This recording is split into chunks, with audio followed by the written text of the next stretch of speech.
Hello, my name is Vitaly Troshin. I'm a journalist based in California. I travel across the state and report on issues affecting different communities, including immigrants from Eastern Europe and the post-Soviet region who now live in California. Today we're speaking with Miss E, a Democrat and a former California state controller. She has many years of experience in California government and is now running for the governor. The race for California governor in 2026 is expected to be very competitive. Several candidates from both major parties have already entered the race. In California, all candidates appear on the same primary ballot. The two candidates who receive the most votes move on the general election. The primary election will take place in June 2026, and the general election will be held in November 2026. Current Governor Gavin Newsom cannot run again because California governors are limited to the two terms. Hello, Californians. I'm very happy to see special guests today on our channel. We're going to spread it all over the Facebook, YouTube, and all social medias. And our guest today is the person who is running for the governor's office in this year, 2026. Miss E.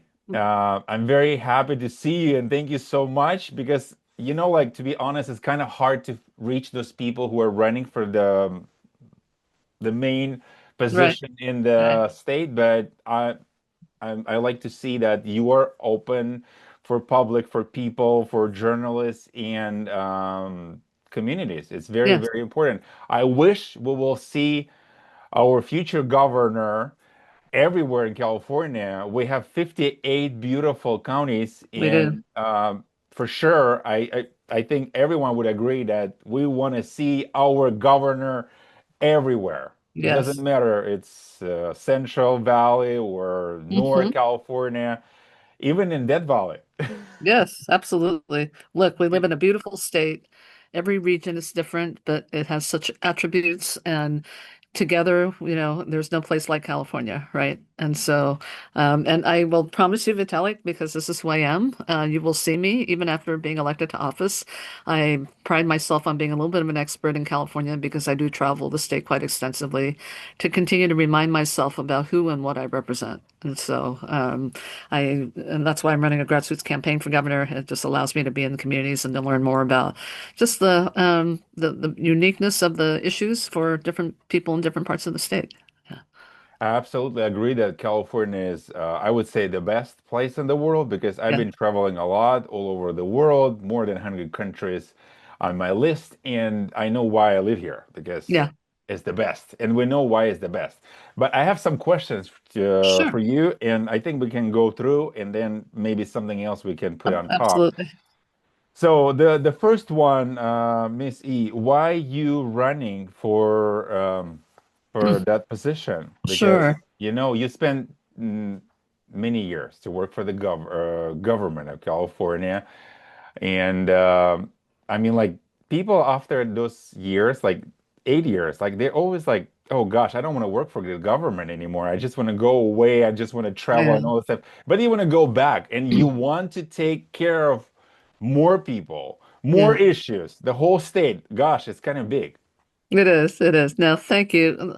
Look, I'm a first generation Californian. My parents are immigrants from China. And I think one of our greatest assets is our tremendous diversity. But we are challenged right now with a lot of different issues. Obviously, everywhere I go in the state, doesn't matter what part, affordability is becoming much more of a source of anxiety for so many California families. And then looking at how the economy is changing here in California as we see it more, the increasing prominence of AI and just how work is going to change in the future. And then I always like to anchor my story with my 102-year-old mother who's still alive. And here in California, we have not done our best, knowing that we are an aging population, to really stand up a care sector of the economy where we know that whether it's our elderly loved ones or our children or people living with special needs, that we have, that care that's available to them so that family members aren't as burdened. And so I'm running really to use my fiscal and financial discipline to see whether we can make California add up for people again. There was a time when I thought California did a better job of anticipating just the types of changes that would create anxiety for people economically. And so we would have support programs that would help them. And look, we've known about the increasing prominence of AI and that we would reach that point. We've known that the population would be getting older, and yet we've not really been prepared to support, families in terms of all of the burdens that they're going to be facing relative to those kinds of things. So this is the work that I want to do. I was the former controller of the state, very sensitive and very knowledgeable about the state budget and just state fiscal and financial issues. And I want to use that discipline just to essentially, just really minimize some of the burdens for families in California. We live in a great state, and I really don't want people to leave the state. It's what makes us, really unique is, like I said, our diversity, and we're a global economy. We should be really elevating our ambition in terms of what that means. And that for me, that means that if we're a global economy, we can do business with any part of the world. We can be a leader in terms of bringing people together and cultures together, which we do with our own population. But also, with respect to a global economy, I want that foundation to rest on the economic health of every single Californian. Yeah, I guess we're gonna go back. We're gonna bring back that AI issues because I have a lot of people, especially people who are like already on retirement. Yes, They complain about AI. They cannot yes, reach anything. They cannot call anyone, and they just tired of everything of AI. But we're number one, and it's a very good thing. I believe. So yes. next question that I prepared, and I think we already spoke about that. How are you gonna reunite, I guess, 58 counties across the state? Because Yes. people are feeling that they are like far from everything, and they're like also trying to stay on this side or on that side. I think we all can be together, right? How are you We gonna can. reunite them? Yeah, we can. So as I travel the state, as I said, I'm running a grassroots campaign. So I spend anywhere from 2 to 4 days in a community, and I go to all parts of the state. I'm a Democrat, so obviously the blue parts of the state I'm familiar with, but going into red and purple parts of the state where I have less familiarity, I'm just really inspired by what I see and how I believe we can. And let me just say, to every Californian whom I meet. Everyone says the same thing. What they care about is service delivery. They want their government to work for them. And so I hear stories about how government comes up short in terms of how it can help people. So that's on us. Certainly, as the governor of the state, I would want to make sure that our state level government is really doing everything it can to be responsive to people's needs. But also, I'm going to be a governor that's going to be very visible. I'm going to be trying to connect issues with resources. And I believe that we are so talented here in California that any challenge we have in California can be solved right here in California. You may not find the solutions in your own region, but it exists somewhere. And so I believe that's a big responsibility of the state government is to really address needs with the resources that we have, and not just financial resources. This is a lot of knowledge and just talent and other resources as well. I also want to be the governor that's going to highlight.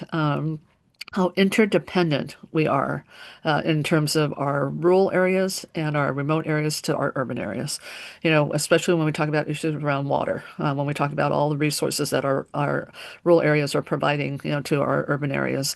I think people need to understand that better so that we know that we have to keep investing in all parts of California to be able to have healthy ecosystems that allow you and I to have safe drinking water, for example, or to look at how we can be sure that we have good forest health so that we can hopefully minimize the increasing disasters as it relates to wildfires. So these things all matter, and I think it makes sense to really have the way that we govern to really acknowledge that interdependence is so important, and if we leave one or the other untended, we're going to have consequences to deal with. Yeah, I stay next to that area where we had like the pistachio farm. Yeah, People, they have to close down that pistachio farm because they have no water right. and they don't know what to do. Mhm. But at the same time, there is some kind of water along them and they cannot even use it. So, Right. and nobody take care of them, basically. So Right. next question is cost of living. Many Yes. Californians say in this state, state is becoming too expensive, which is everywhere, I guess. Yes, So yeah. housing, groceries, I don't know, and everyday costs keep raising, especially now. I just went to Right, the gas station to pump right. the gas, and looks like the gas is growing crazy, like so fast, especially Yes. in 5, 6 days, and we understand why. So, Miss E, what would you do as a governor to make life more affordable? Yes. I want to put a backdrop against your question, and that is you're just putting affordability to the side for a moment. We also have a growing wealth gap in California, right? And so we've known that traditionally the growing wealth gap has affected particularly our Black and brown households much more severely because of systemic, just kind of issues of discrimination. But it's also eating into the middle class now. And so, your question about affordability, what can we do? I have to speak from it with respect to how we would generally look at the wealth gap. And that is, we either have to look for opportunities for people to earn more, or we're going to have to look for how we reduce some of the cost pressures in their lives. And so for me, it's both. It's looking at how we grow our economy. And when I talk about living up to the ambition of being the fourth largest global economy, we should be growing our economy. We should be looking at how we can, particularly in high demand areas, look at how we can have more people in jobs that are going to be paying a living wage. And I'll give you an example. As I've traveled the state, it is very clear to me we have to grow the healthcare workforce. That in particularly many remote areas of the state where they have to travel 4 hours for basic, labor and delivery services, for example, that they can't have that right, in their own communities. So how do we look at prioritizing our workforce development dollars to where we can look at growing the economy in high demand areas like that? We also are a state of technology and innovation. And to your earlier point about water, I believe that California can be the industrial leader for climate technology. And so those are good paying jobs. We can even have some manufactured here. But this is all about, how we can have jobs that are going to be stable and allow people to earn more. So that's on the earnings side. On the cost side, there are a couple of cost drivers in people's lives. I would say the cost of healthcare and also the cost of childcare, or elder care. Those two things are costly for people because in many cases, families will make a decision about whether, the caregiver who needs to stay at home or whether they can go to work. And more than likely, they're making the choice to stay at home because it's very hard to find, consistent caregiving, and we need to really grow that workforce as well. So how do we help minimize costs on the side of healthcare and just family care altogether? And when I think about healthcare, it really is about how we can help people access healthcare much more easily. I know there are just a lot of a lot of supporters for a single payer healthcare system, which I do support, but it's going to be a while before we get there. We have to do everything we can to minimize the challenges that people have just accessing, healthcare. So that is about growing the workforce in the communities where the needs are, so that we can have culturally competent care, so we can have hopefully in language care. So those are the kinds of things that I look at in terms of growing the economy, and then, like I said, climate technology as well. So, what do you think about gas prices? Even if they're not growing because of the war in Iran, so it's more than expensive. Yes. And if Yes. we go to Florida or central US, like Texas, Minnesota, all those like Alabama states, Right. they pay only $2 per gallon. How about California? So, can we cut Yeah. that price, or maybe we can give like special discounts for people like seniors or and all that stuff? Do you have any plan for that? Yeah. I mean, here's what I would do. So California has obviously been an environmental leader, and part of why our gas prices are higher is because we really have looked at, how we have a blend of gas that is going to help us, get to a cleaner, eventually cleaner, renewable economy. And we have very ambitious climate goals here in California, but we don't have a plan about how to get there. And so I think had we had a plan after we articulated that we want to be carbon neutral by 2045, we now have a plan, a goal to be out of gas-powered cars by 2035. Well, you have to look at, how what's the what's the plan to actually get us there so that everybody who is going to be affected by this understands what's going to happen. You can't do this transition if you don't have enough, for example, electric vehicles that are being manufactured. You can't do this if you don't have the electric vehicle infrastructure in terms of charging stations. And you can't do this when we're going to be leaving so many businesses behind because they won't be able to, actually convert to electrification. Or what do they do with, just essentially stock of vehicles that they have? For example, rent-a-car agencies or even car dealerships or, just people that are dependent on gas-powered cars. So what I would have done was to, and I don't think it's too late to do this, but to have a plan to work backwards from 2035. What are we going to see in terms of the trajectory of how we have this conversion to electrification? Have benchmarks at every point in time, have scenario planning. So if you can't reach those benchmarks, what do we do? But we have not articulated anything like that to the public. I still want California, and I believe Californians want us to be an environmental leader. We want clean air to breathe. We don't want the cancer clusters that I see in parts of the state. We don't want children to have asthma. So I do think that we are going to continue to be a leader, but we have to give people realistic expectation of how we're going to get there. And so I will be helping to do that planning and scoping out of how we get there. But in the meantime, this is a transition. We can't flip a switch. And so the idea that we can take refineries offline right away is not a good thing to do in the near term. We should have a goal of when to take them offline, when we have enough to actually back up what's being generated now. We should invest in the development of the next generation fuels and look at how to get to that renewable, sustainable place. And then what I also would do is look at attendant to every one of those stages. We have to look at jobs. We have to be sure that people aren't being displaced. We have to look at and be sure that people are still earning a living, and that, frankly, there are going to be new jobs that are going to be created as we look at some of this new technology. So those are the things that I would do in terms of just letting people know. I believe we still want to be a climate leader, but how do we get there? And we have to be very, very real about what's it going to mean for people's pocketbooks. It may be that gas is going to have to be at a higher price because we're trying to phase it out, and so as you have less supply, it will be higher. But when does that happen? When do those price points actually, get met? And so I think just scoping that out a little bit better for the public to understand would be good. I like what you're saying that we have to take care of the people who are losing the job because they are losing right now. I just met one of my friend and he lost a job. And Yeah. not there's a big group of people in San Bernardino County. In those days, they're losing hundreds of jobs Yes. across the county, Yeah. especially in north of the county of San Bernardino. So Mhm. you saying that electric vehicles is our future and it's great. I love Tesla and all those cars.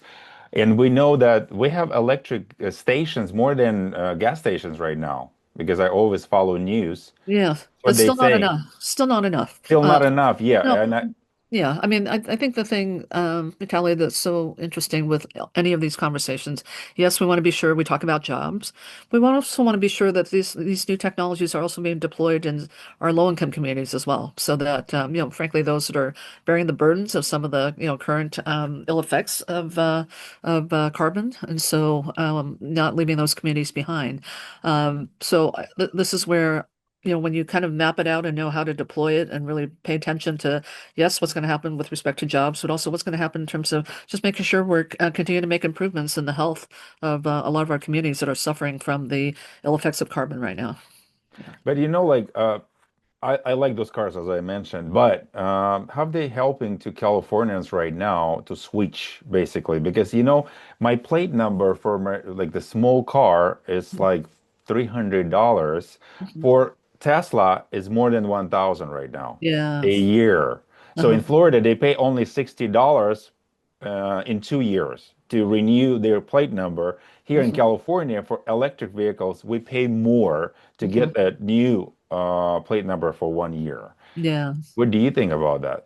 Well, I think part of this is also, as we have these electric vehicles coming online, they are still using our roads. I mean, a lot of those fees go to maintaining our roads, right? And so they're using our roads. I know with respect to the vehicle license fee, which is based on the value of the car, they're going to be paying more just because it's considered to be almost like a property tax on your car. So it's going to be based on the underlying value of it.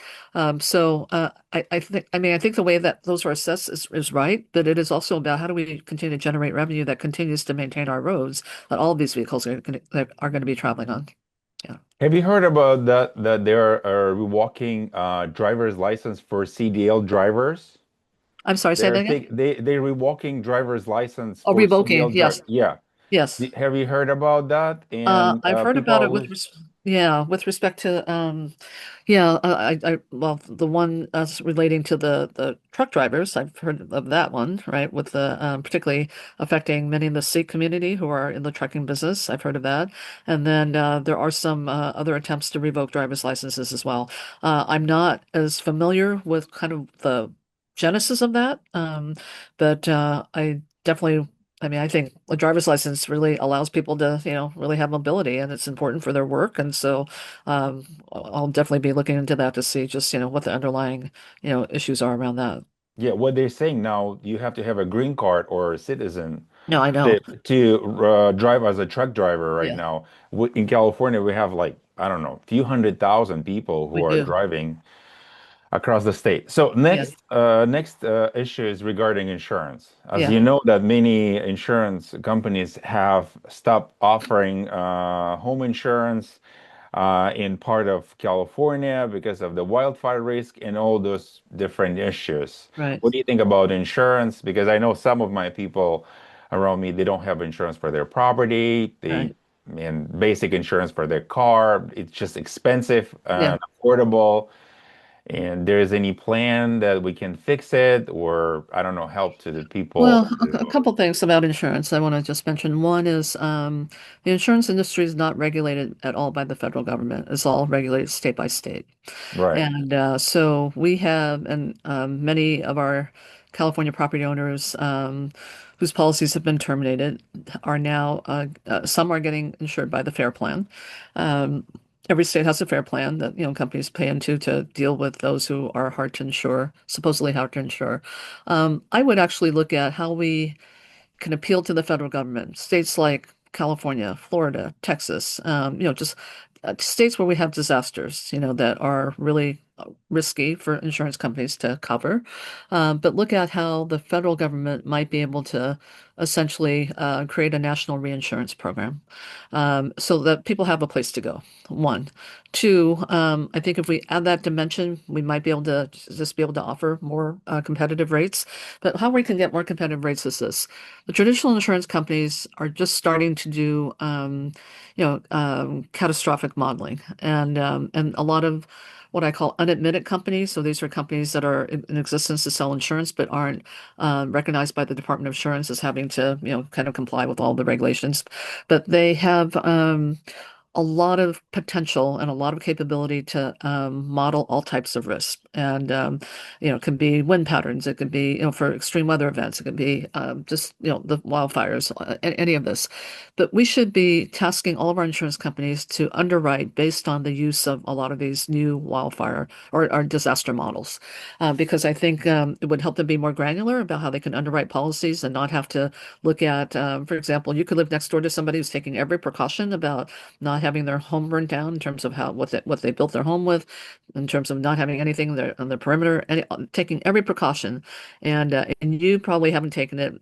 You probably have your insurance revoked. Your neighbor probably will get it revoked too because it just happens to be in the same area. I mean, there's no rhyme or reason to that. We should be able to be more granular about things like that. I hope that we can, the next insurance commission can really challenge the insurance industry. One, stay in California, but two, we're doing everything we can. Homeowners want to protect their property. They're protecting it. We're doing everything we can in terms of just the rebuilding after wildfires to be sure that hopefully they're more fire proof. And also looking at every homeowner wanting to take precautions in terms of, defensive perimeters. So if we're doing everything right, including fully funding, our first responders when there is going to be a disaster, why are the insurance companies not underwriting policies here? I mean, what more do they need to see? And I think also if you bring in the unadmitted companies, it might create some competition to where, maybe they'll see that they do have to look at how to do more sophisticated modeling. Next question is regarding homelessness. Across California, we still see many people living in tents on the street. If you know Central Valley, I've been writing the story about caves in some areas that there's no people, but some of them they live inside the caves. Can Mm, you imagine? hmm. And we live in California. As you Right. mentioned, this is the best economy in the world, one of the Yeah. best economy in the world. And I always so proud to say I live in California. Listen, this is the Golden State and all that stuff. But then when they're coming outside of the US, they're like, gosh, we haven't seen that Right. anywhere. Right. So there is any plan, any idea how we can fix it and just take people out of the streets, or at least to show to the whole world that we can take care of them, but they don't Yeah. want to do that. They don't want to Yeah. take care of themselves. Right, right. Well, first, I think we have to acknowledge that the complexion of who is unhoused right now is very diverse. We actually have working families who are unhoused; they just can't pay their rent. We have students who are unhoused. We have just people who are unhoused for a whole host of reasons, and of course, there's always going to be the population that has chronic mental health and substance use issues. So I think we have to be much more specific about how we are looking at providing support for those who are unhoused.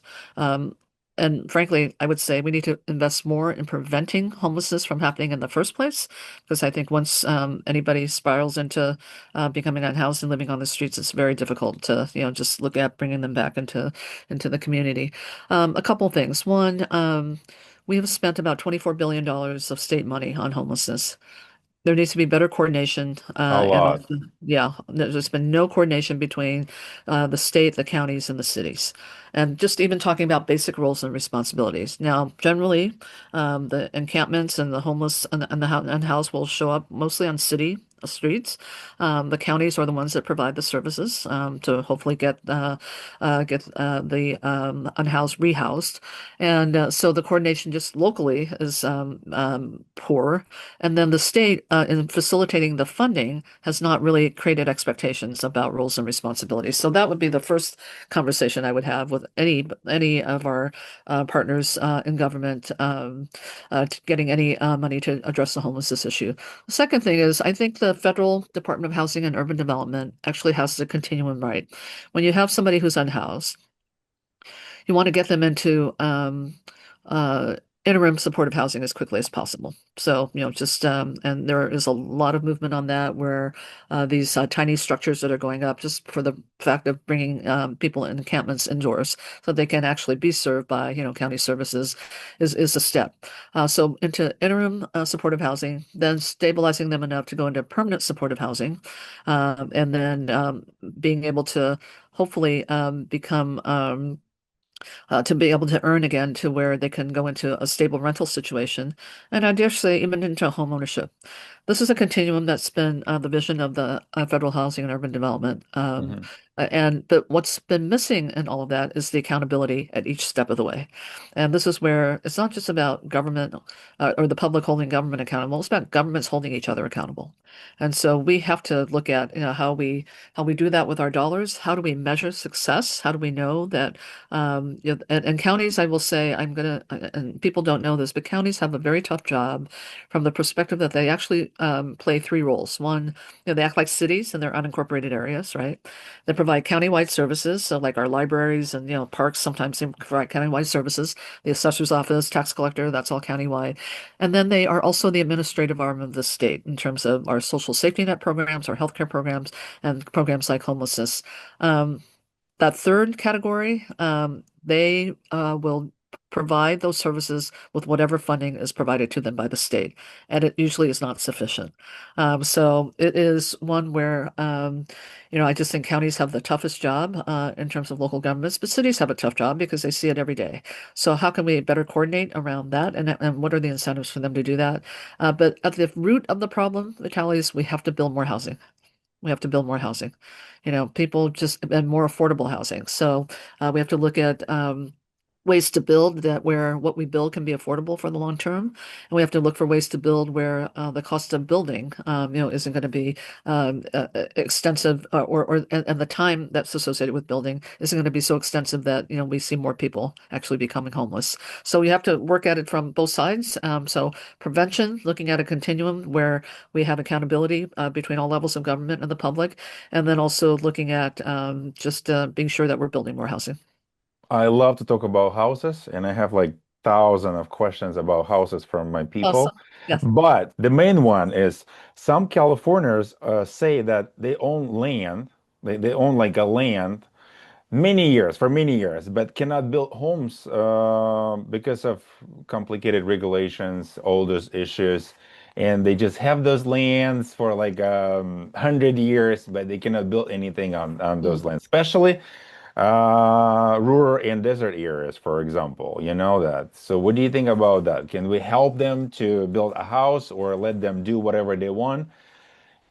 Have you thinking about that, or there is any plan how I we think can about help those yeah, people? I think about it a lot, and it really depends on the land and what it's actually been classified for. So Right. one of the models for building affordable housing is looking at the underlying land costs being absorbed by either a local government or a nonprofit organization, so that whatever gets built on that land remains affordable in perpetuity.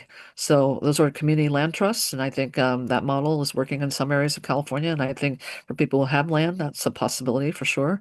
Um, but you just raised something that got me thinking about how, when I talk about housing, I don't just talk about housing. I talk about how do we build economically sustainable communities?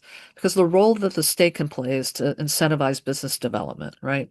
And so we leave the housing to the local jurisdictions. They have the approval authority, and but I think the state can play a very good role in terms of then how do we incentivize business development in the areas where we build housing? Because if you're building housing and people are still commuting, 2 hours to a job, and then coming back and there's no economic development there, what are we really building? And so I think for those who have land, I would say, they should go look, visit their local government. If they're in an unincorporated area, go to their county.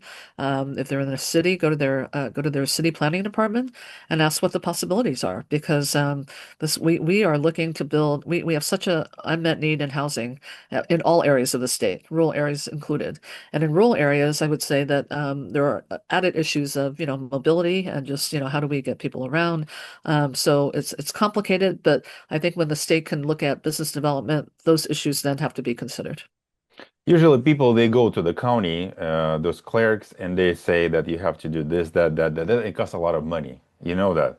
To dig your land to get the water, it might be like Right, 50,000 dollars right now to have your right, own well, or there's right, no water at all, and they don't let you to do anything. right, right. Even to bring that mailbox or get approval to park your mailboxes might be $1,000. Hmm. So that's what I'm talking about. So people they Yeah, don't want to do that because they don't have money for that. And yeah. nobody gonna give you a loan to build a house right now if you don't Hmm. have construction company or all that stuff. That's what I'm Right, talking about. right. And yeah, I love to talk about the rural areas because so how I feel about those incorporated areas that there is no transportation at all, or maybe Right. something.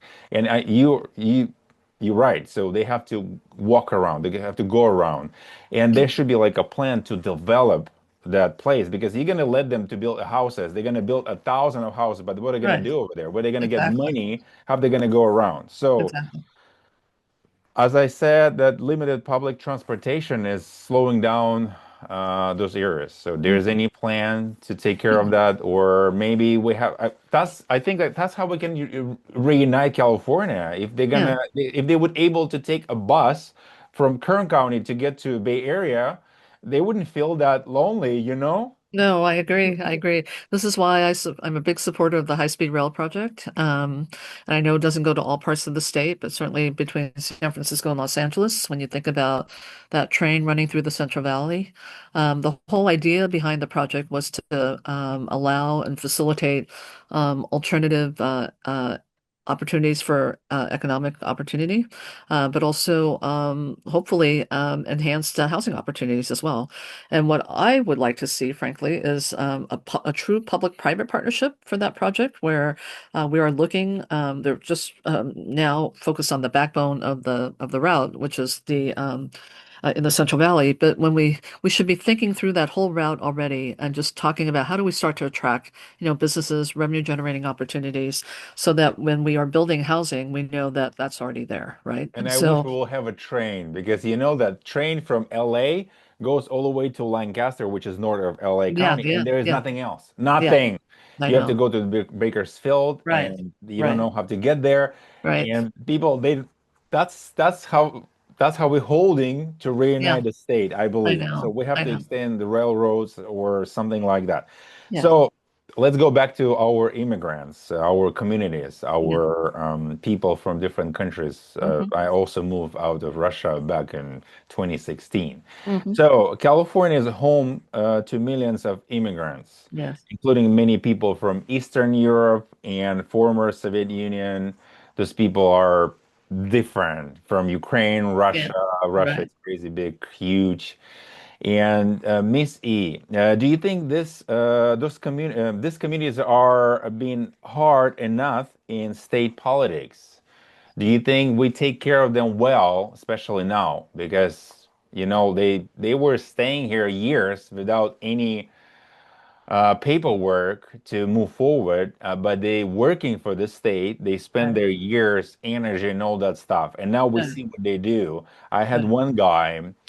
He been detained for 444 days, and then they let him to go out. And after 2 years, they trying to deport him now. And I don't even know where's that guy. I don't even have access. So Hmm. the guy, he is not a criminal. He was just trying to avoid that war in Ukraine. Right. But he's Russian. He doesn't want to go and fight people. Yeah. So there's any plan to take care of those people? There's any plan to, I don't know, to serve something differently to make sure that they're not going to be deported, at least while the war is still there? So here's my thought on this, and I think about it a lot, particularly under this Trump administration, with the mass immigration enforcement of this administration. And that is California is going to have to lead in terms of how we value and continue to recognize our immigrant populations. Um, yes, I would like to see the federal government and Congress act on a pathway to citizenship for everyone. But right now, they're very focused on detention and deportation. And I think that's very harmful to us. It's going to be harmful to our economy ultimately. And so, what I would like to see California do is to do everything we can to build what I call a financial resistance to what's happening federally. And that means taking care of our immigrant communities, looking at being sure that they are employed, looking at within our, if they are not criminals, how do we look at acknowledging their presence here? And maybe we develop our own system of, what appropriate documents are that they need. But we're going to have to lead on this. And maybe that becomes the model for what the federal government ultimately does. But I worked Governor Davis was governor. I was his state budget director, and I had the opportunity to work on the driver's license bill for undocumented immigrants. We have to do more of that. We have to do more of that.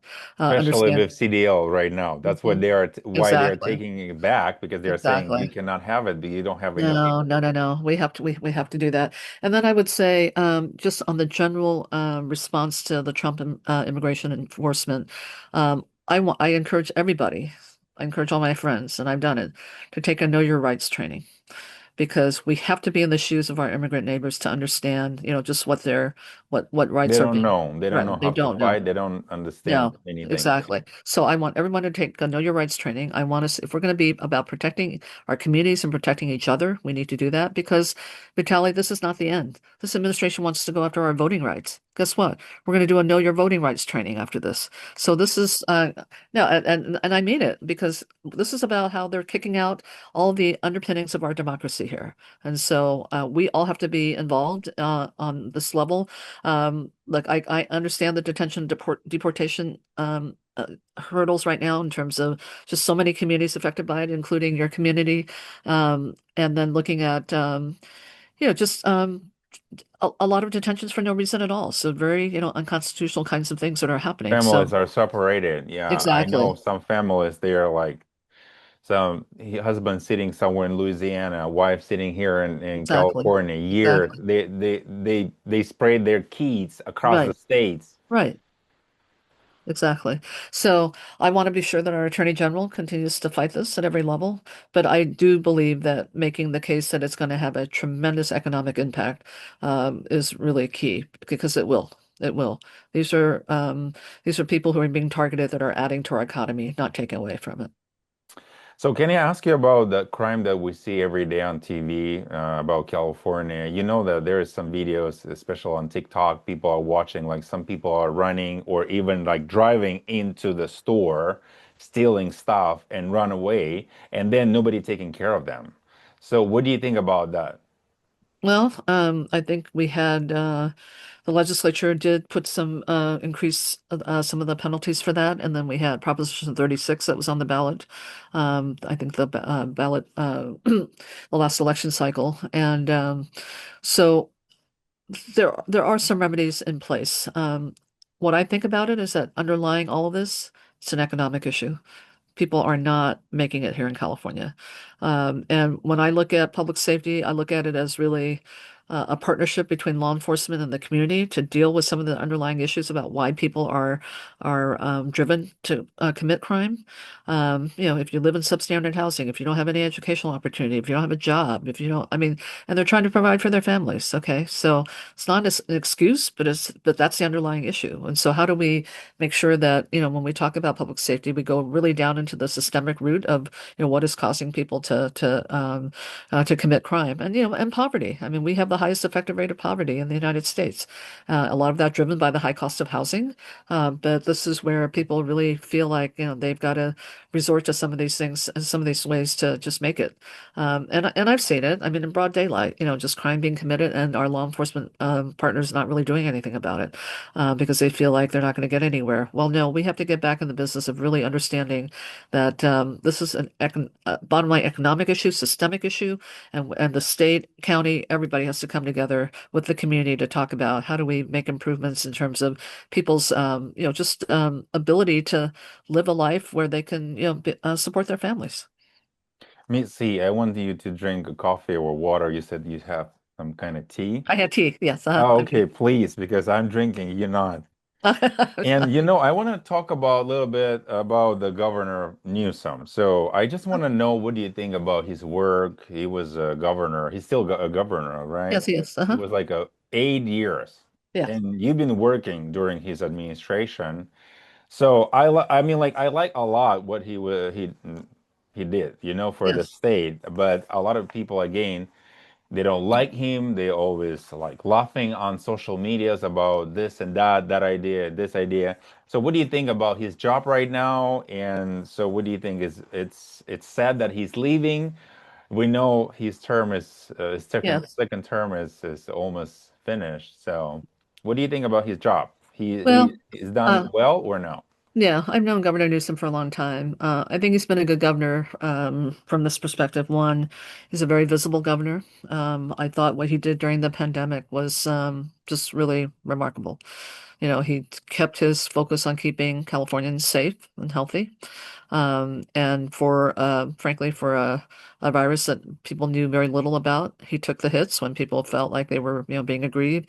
But I think he called the shots as best as he could with good data and science. And so I really applaud him for that. And look, he's a visionary. He's got, all kinds of ideas about what he wants the state to be.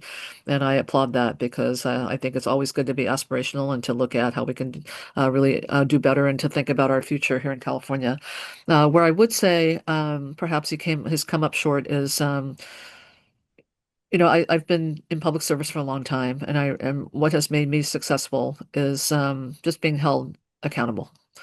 And I think we talked about homelessness, $24 billion that was spent on homelessness, A lot, yeah. no accountability. We don't have systems to show for that. And, for me, if you're going to put that kind of money out there, we really need to hold ourselves to account in terms of what have we spent the money on? Is it working? If it's not working, let's figure out why. But those kinds of things, that's a tone set from the top by the governor. And I don't believe he set that tone. I think he has had the legislature kind of also work in that way, and I understand it because up until very recently we had budget surpluses every year, and so when you had an issue to address, you could direct money to it. But I just would have done it differently with respect to really holding ourselves to account because the public deserves to know, what's working, what's not, what's happening with their tax dollars. And so I think I would give him high marks in terms of being a very visible governor, a visionary governor, somebody who's put some great initiatives in place. But I would say we've fallen short in terms of just really holding ourselves to strict accountability. Yeah, and about homelessness, I also think like it depends on us. If we're gonna track better, see issues, and let counties to or like Right. nonprofits know like about something that we can improve, we can Hmm. fix it. So we waiting for the primary election, right? Yeah. Which is gonna be in June, Yes. and looks like Kamala Harris is not running. No. So what do you think about that? It's sad news or is it good news for you? Because Kamala Harris was like a big, big deal for the state back Yeah. in the No, days and look, for I the whole mean, country. You look, feeling to be better that honest, she's not running or no? To be honest, yeah, if she were in the race, it would be a very tough race for sure. Um, I know Madam Vice President, and these decisions to run are very personal. So I can't even pretend to understand what went into her thought process about deciding not to run. She ran a remarkable campaign for president in a very, very short period of time, and I think a lot of us were disappointed with the outcome for sure. But no, I mean.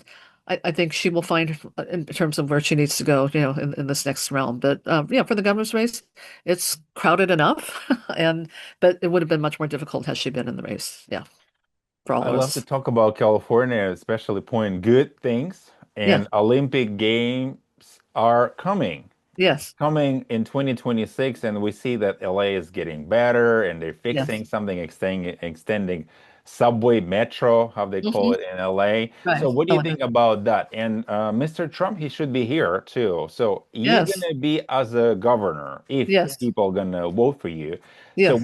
how do you see this next 3 or 4 years? Yeah, in 2028, so you're gonna 28. pass. You're gonna even pass Olympic Games.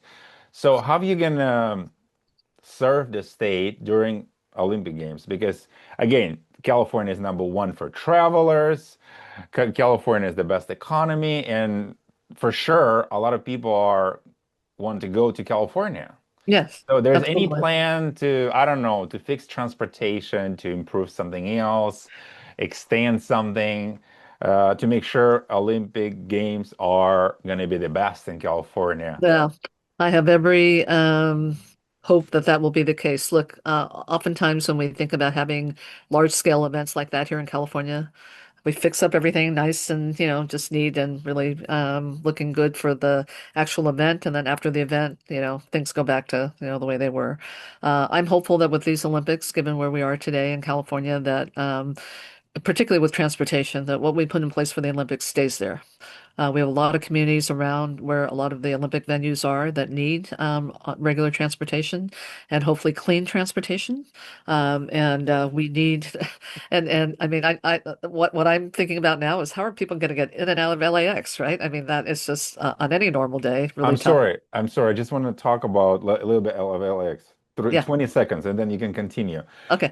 When I drive to LX, I drive so often, and Yeah. I just came back from the Florida.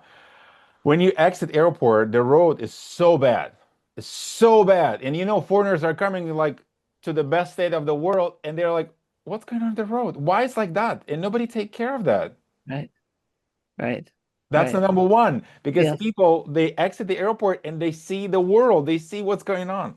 exactly. Please make sure everything gonna be fine. No, no, and trust me, we're going to be on.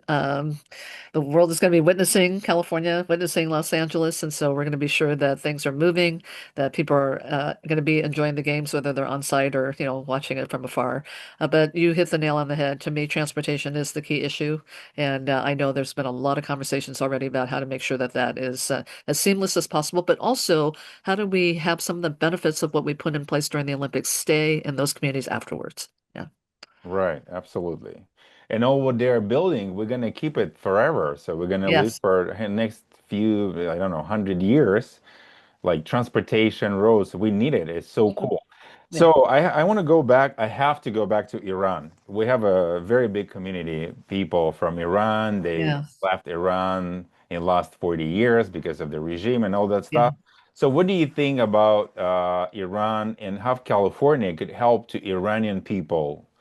I don't know. So can we help to improve the government over there, or maybe we can take care of the communities a bit of refugees from Iran and Iranians they are still coming to US. Yeah, I mean, I think California has always been, a welcoming place for, people who are, leaving for all kinds of reasons, but particularly, if they're escaping war and certainly, just regimes that are just harsh. So I would continue to say that, we're home. We're home to them. I think we have been, whether societies from any part of the world, we've always had a welcoming hand. And I'd also want to be sure that our Iranian community here is strengthened and supported. This is a big deal in terms of what's happened with the toppling of the regime there. I know there are people who are on both sides of that issue, frankly, but I do think that being sure that look, I feel like a key role of the governor is to bring communities together and how we make sure they're strengthened. Because if they're not strengthened, then we're vulnerable such that someone like our president can come in and do this mass, kind of immigration enforcement. And so this is all about, how do we create just strong communities? How do we bring people together, have deeper understanding, and also how do we look at, like I say, building kind of a financial resistance against anything that might come and attack our communities. And so that is about, how we create better paying jobs. It's about how we invest in those communities. And so I say that about all communities, but especially communities that are, just really challenged right now globally. You know, I want to ask you about the question regarding people who want to work in California. For example, for like farms or some work that I don't know, whatever they want, but they live in Mexico. They live in Mexico and it's kind of hard to get visa if you know that if you're trying to get any kind of visa to US, you have to wait like 2 years right now Right. in Mexico Right. to get it. So why on federal level, I guess it should be on federal level, we cannot fix that. We cannot give those people kind of visa that they can work few months. Like in Europe, you know what they do? They have Yeah. like that seasonal visa when we have like a lot of blueberries, Yeah. strawberry. Why Yeah. those people they cannot come over, take care of farms and go and leave? I know Yes. they sometimes they don't want to leave, but at the same time, we need more hands here in California. We do. We do. This is the ongoing debate, Vitaly, where I think a lot of the debate is based on misinformation, frankly. And there's always kind of an immigrant backlash, when these topics come up. But then I always challenge it by saying, well, it's not exactly like they're taking jobs away from people who really want to Right. work these jobs, right? And so, how do we keep our economy strong by allowing, kind of more flexible programs like this? This is going to need to happen at the federal level, but like I said, California, I think, can demonstrate leadership in terms of how we recognize, that asset with respect to our own economy. And so I intend to do that as governor because all of our economic sectors depend on immigrants, and if you're undocumented and doing the jobs that, like I said, you're not displacing anybody, then we should be figuring out with our employers how we make that something that can be always an option for them.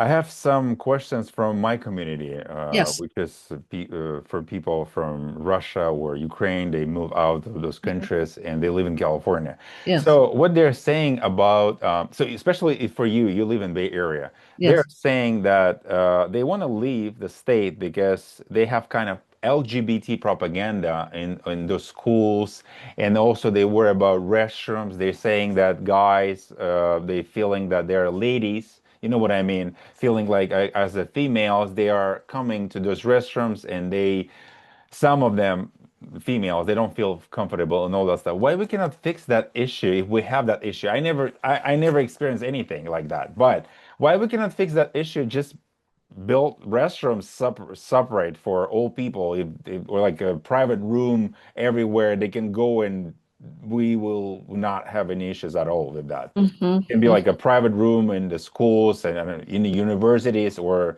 even like at the business areas, businesses. They can just build those separate rooms for people, and that's it. Yeah. I Not mean, I gonna be like think a public restroom. Yeah, I mean, businesses are free to do that. I do think that as a matter of policy, because we are such a, we do, I mean, one of the attributes of California is that we try to be an inclusive state. And I think the more we try to, create, respond to situations like that, it starts kind of whittling away at, kind of that promise that, people can be in safe, inclusive But it's a environments. little bit about privacy too, because like even I mean like anyone coming to the restroom, I don't care. But Mhm. restroom in US, so Yeah. there's no Yeah. privacy at all. No, I What I mean. understand. I understand. Yeah, yeah. So, I mean, there probably are some additional measures that we can take for sure, as relates to privacy. Yeah. So, So I cannot forget about ethnic media. So as you know, that many local and ethnic media outlets are say that they are struggling financially. yeah. So Miss E, should the state do more to support community journalism? I think community journalism is really important. Look, right now we're fighting with just online news, right? And traditional media. So we haven't even gotten to, kind of ethnic media. And for me, I mean, just personally, more local community-based reporting was ideal. And I hope that we can, solve the issue with respect to the online versus, kind of mainstream media because, how people get their news really matters, especially today, right? And so, obviously, lots of propaganda concerns and all kinds of things, right? Misinformation, disinformation, all of that. Abroad. So yeah, yeah. And with ethnic media, I mean, I from in my And own community, Chinese community, the same thing the with the same Chinese thing. community. Exactly. Exactly. Exactly. So no, I would want to look at and see how, there's some very good more community-based media now that are very focused on the diversity of our communities. And I'm wondering if there's a partnership that can happen there at some point with some state intervention. But it's something I definitely want to preserve because, for a lot of why we're so rich in terms of our diversity is because people can feel like they're not giving up anything about their own culture and background and history, right? And so I'd like to be able to preserve that for our communities. Thank you. Thank you. And about 38% of Californians speak a language other than English at home. As you know, I got that report from somewhere. Miss E, how should the state support language diversity while also promoting English? Because we know, like Mr. Trump saying Yes. that I don't want to I don't want to learn any language. I want to speak in English only. But we're in California. I think it starts with our schools. For a long time we were offering bilingual education. Now it's multilingual education.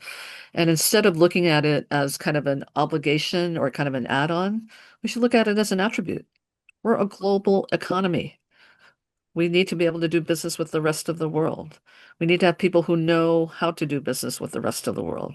And so I think part of it is a mindset. And certainly I, as governor, I'm going to look at everything we do relative to, multilingual education, multicultural, types of opportunities. It's going to be from the standpoint of it being a positive, not a negative. This is how we build our strength. This is how we create opportunities. So I think first and foremost, it's a mindset. Secondly, I would say that of course, English here, but I think that comes much easier when people don't have to fear that they're going to have to give up, their own, kind of background and heritage, and they're going to be have more opportunities to actually learn English because they're going to be much more involved in their communities. They're going to be much more involved in business. They're going to be much more involved in just so many aspects of our society where they're going to know that English still has prominence through much of the world. Miss E, we're running out of time, but I think we're done with questions. It was a lot of questions. I just want to ask you, like during those days, a lot of people, like not a lot of people, but some of my friends, they are saying that they don't want to leave here. They just afraid of everything. They're hiding themselves, and like in depressed. What do you do to feel better, to continue run, fight for people in running for this campaign? Because it might be hard. It's so expensive, and especially in Bay Area. Who is supporting you, and what do you do to make sure that you're going to continue to run tomorrow? Well, let me just say, I always run my campaigns as grassroots campaigns. I like traveling to all parts of the state, like I said, to deeply understand who and what I'm going to be representing. I never am the candidate that raises the most money because in my prior roles, I couldn't take a lot of money from different interests because they would have business before my office. So I just got into the habit of like never raising, kind of from certain constituencies and just running campaigns in this way. Is it hard? Yes. Is it rewarding? Even more so because it compels you to go into communities and really understand what California is about. So what I would say to those who really kind of, question this is, and frankly, how I kind of stay focused, and is that when I go into these communities, Vitaly, I leave so inspired because you realize that even in under-resourced communities or communities where the state has not invested, people are figuring it out. They're compelled to innovate. They're compelled to look at strategic partnerships in terms of how to work with each other. And so when I look at that, I just think, my goodness, I'm so optimistic because people have taken that under, for themselves to go out and do that because they know that they want to be a part of, what makes their own communities better. And so I see this a lot. I'm always inspired by it.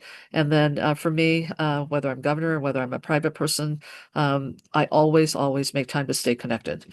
I think people are feeling beleaguered right now because of what they're hearing on the news. They're feeling beleaguered because of what they're experiencing with their pocketbook.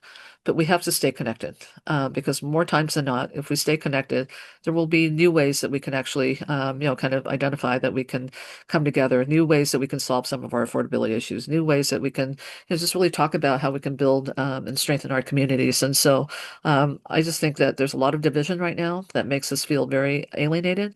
But I hope each of us can just find the wherewithal every day just to make a connection, stay connected, and be in community. And we have rich communities here in California. I'm grateful for that. You're a part of a rich community. I am part of a rich community. And there's no other place, as you said at the outset, like California. We have to be rich. Just Yes, I kidding. know. Yeah, No, but that's they our have to that's our job. share. Right, That's the exactly. idea of But there's got to be a convener. California. There's got to be a convener, and that's where I like bringing people together. That's my sweet spot, and especially people who don't know a lot about each other, because more times than not, when they get together in a room, it's the first time they've ever heard each other. In terms of where they're coming from. And there's a genuineness about it because they realize, okay, they're face to face with somebody that they've had, maybe some perception about that may have been real or not real. But I just think that's so, I wish we could do that on a grand scale, but I certainly do it with respect to the work I do in government. And that's always been, kind of my compass is just, just bring people together. Yeah. Miss Lee, thank you so much for your time. Thank It was you. I very appreciate good it. conversation. I have a lot of questions, but I'm not gonna forward to you right now. I just want to let you go because it's Monday, busy day, and thank you so much again. I good luck with everything. So good luck with everything. Thank you. Thank you, Vitaly. It was a wonderful conversation and best to you. And we'll stay in contact. Thank you so much. Bye bye. All right. Take care. Bye bye. Bye bye.